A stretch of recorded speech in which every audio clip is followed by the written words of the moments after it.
ಸಿಟ್ಟಾಗ್ದಾಗ ಏನ್ ಮಾಡ್ತಿದ್ರಿ ನಾವು? ಅಧಿಕಾರಿ ಪ್ರಶ್ನೆ ಅಲ್ಲ, ಅಧಿಕಾರಿ ಏನೇ ಆಗಿರ್ಬೋದು, ಅದಕ್ಕೆ ಒಬ್ಬರು ಬಡವ ಕಾಲಿನ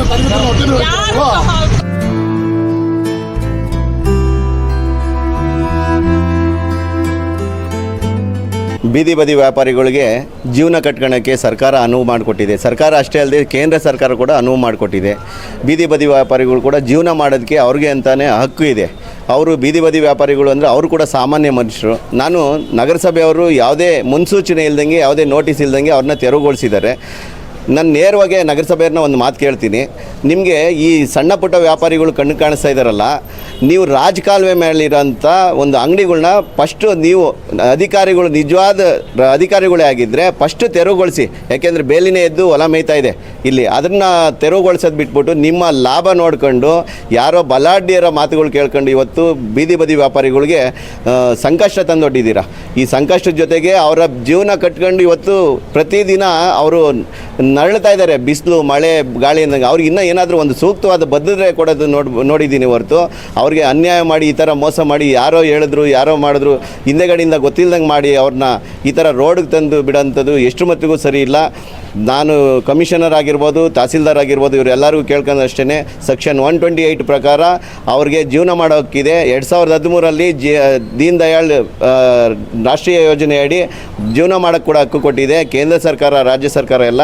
ಇವೆಲ್ಲ ಇದ್ದರೂ ಕೂಡ ನೀವು ಅವ್ರನ್ನ ಯಾವುದು ನೀವು ಕಾನೂನ್ನೇ ಕೈ ಎತ್ಕೊಂಡು ನೀವು ಈ ಥರ ಮಾಡ್ತೀರಾ ಅಂತಂದರೆ ನಿಮಗೆ ಯಾರ್ದೋ ಕುಮ್ಮಕ್ಕಿಂದ ಮಾಡ್ತಾಯಿದ್ದೀರಾ ಅನ್ನೋದು ಇಲ್ಲಿ ನೇರವಾಗಿ ಕಾಣಿಸ್ತಾ ಇದೆ.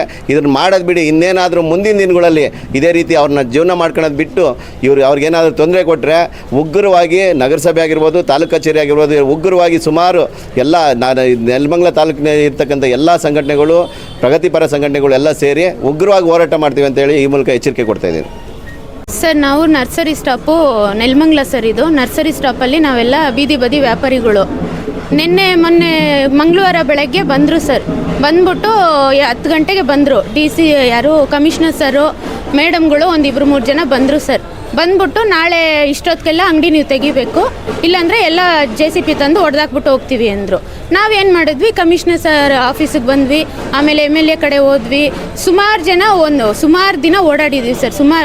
ಸುಮಾರು ದಿನ ಅಂತೀನಿ, ಒಂದು ದಿನ ಎಲ್ಲ ಓಡಾಡಿದ್ದೀವಿ ಆಯಿತಾ.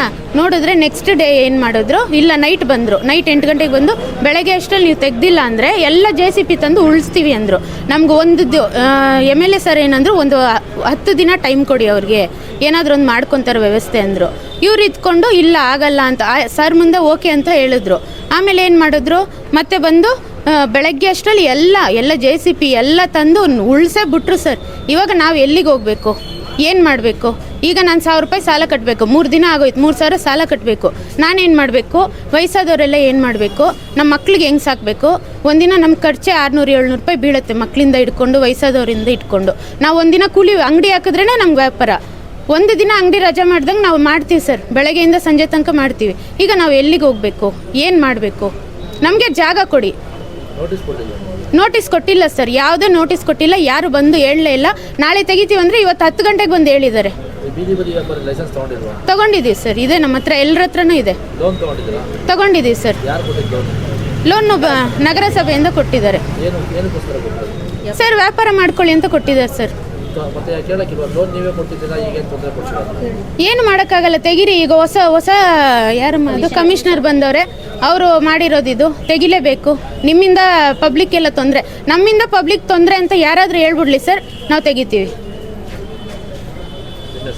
ನನ್ನ ಹೆಸರು ಅಶ್ವಿನಿ ಅಂತ ಸರ್.